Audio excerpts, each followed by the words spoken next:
मनुष्य के जीवन में अनेक कठिनाइयां में आती हैं। जब सामने संकट हो, अपमान मिले या लक्ष्य दूर लगे, तब मन तुरंत हार मानना चाहता है। लेकिन जिसने धैर्य को थाम लिया, वही अंततः विजयी होता है।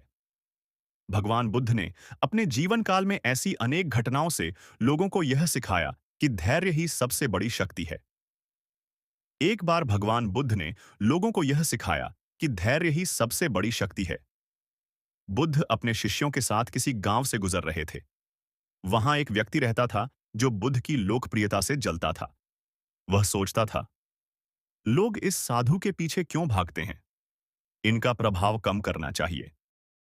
जब बुद्ध गांव पहुंचे, तो वह व्यक्ति गुस्से में आग बबूला हो गया। वह लोगों के सामने बुद्ध का अपमान करने लगा।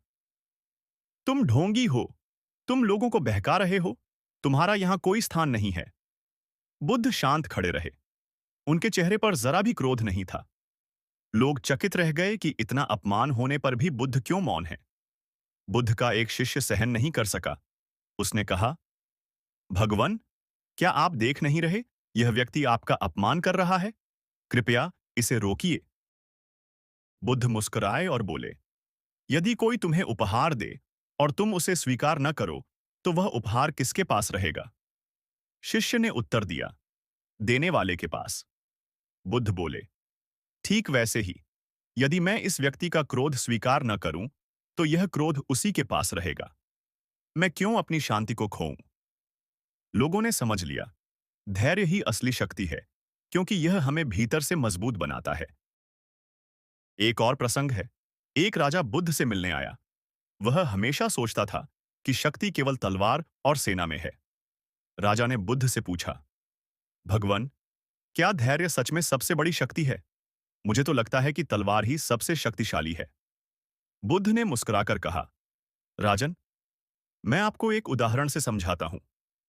कल जब आप दरबार जाएंगे, तो देखें कि आपके राज्य में रहने वाला गरीब किसान किस तरह जीवन जी रहा है। अगले दिन राजा ने देखा कि एक किसान खेत में खड़ी मेहनत कर रहा है।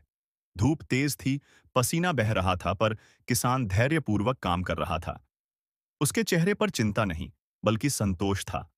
राजा ने पूछा, तुम इतनी कठिनाई में भी मुस्कुरा कैसे रहे हो? किसान बोला, महाराज, अगर मैं अधीर हो जाऊं तो खेती कभी सफल नहीं होगी। बीज बोने के बाद हमें धैर्यपूर्वक इंतजार करना पड़ता है। धरती अपना समय लेती है, फसल धीरे धीरे ही बढ़ती है। अगर मैं जल्दबाजी करूं तो न बीज अंकुरित होगा, न फल मिलेगा। राजा को समझ आया, जिस तरह किसान का धैर्य उसे अन्न देता है, वैसे ही धैर्य जीवन में सफलता और शांति लाता है। बुद्ध ने राजा से कहा, तलवार से तुम लोगों को जीत सकते हो, पर दिलों को नहीं। धैर्य से तुम न केवल स्वयं को, बल्कि दूसरों को भी जीत सकते हो। धैर्यवान व्यक्ति अपने क्रोध को नियंत्रित करता है, और जो अपने मन पर विजय पा लेता है, वही सबसे महान विजेता है।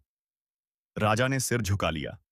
उसे समझ आया कि उसकी शक्ति सेना या सोने चांदी में नहीं, बल्कि धैर्य और करुणा में है। समय बदलता है, परिस्थितियां बदलती हैं। क्रोध और अधीरता हमें केवल दुख देती है, लेकिन धैर्य हमें सही समय का इंतजार करना सिखाता है। हमें दूसरों को समझने की शक्ति देता है, और हमें भीतर से इतना मजबूत बनाता है कि कोई भी विपत्ति हमें हिला नहीं सकती। इसलिए भगवान बुद्ध कहते थे, धैर्य ही सबसे बड़ी शक्ति है, क्योंकि यह तलवार की नहीं, आत्मा की शक्ति है। प्रिय साथियों, आज की इस कथा से हमें यही शिक्षा मिलती है कि धैर्यवान व्यक्ति ही सच्चा विजेता है। तो अगली बार जब जीवन में कठिनाई आए, तो गहरी सांस लीजिए, धैर्य रखिए और याद रखिए, धैर्य ही सबसे बड़ी शक्ति है। अगर आपको यह कहानी पसंद आई हो, तो कृपया लाइक, शेयर और सब्सक्राइब करें।